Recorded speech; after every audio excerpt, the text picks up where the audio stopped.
Ich kann auch sagen, wenn der Käse nur weiss angeschimmelt ist auf der Seite, der gleiche Schimmel wie oben, problemlos essbar. Cheese Boy.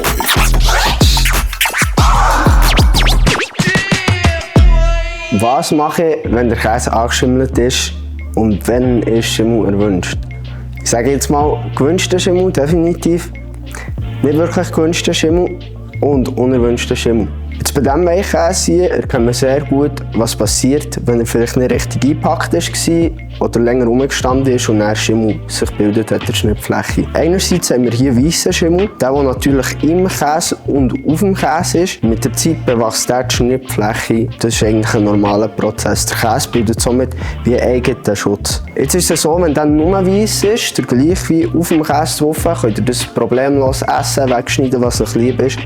Wenn Schimmel wächst, der nicht weiss ist und ihr euch nicht mit Kultur auskennt und sicher gehen wollt, dann soll man den Käse wegrühren. Da haben wir jetzt auch ein schönes Beispiel von ungewolltem Schimmel. Das gilt vor allem für Halbherd, Herd und Extraherdkäse.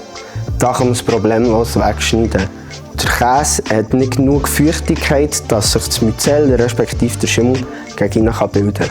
Dort einfach grosszügig abschneiden. Man sagt sicherheitshalber, wird so gesagt, 1 bis 2 cm, vielleicht 1 cm beim Halbherdkäse. So extra Herdkäse kann man so einfach schüch mit einem Raclette-Hobel weghobeln oder einfach mit einem Messer wegschaben, dass man keine Schimmelspur mehr sieht. Was passiert, wenn jetzt der Schimmel essen würde?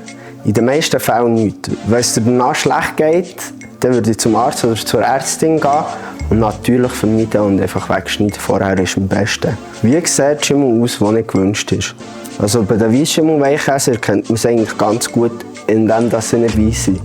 Es kann geben, dass wenn der Käse zu warm gelagert ist worden, dass sich grauer Schimmel bildet. Und wenn man auch da nicht sicher ist, Käse wegtun. Also da gewollte Schimmelkulturen. Halbherd, Herd und Extraherd, wegschneiden, immer noch genießbar. Weissschimmel, wenn man sich nicht sicher ist, sicherheitshalber entsorgen.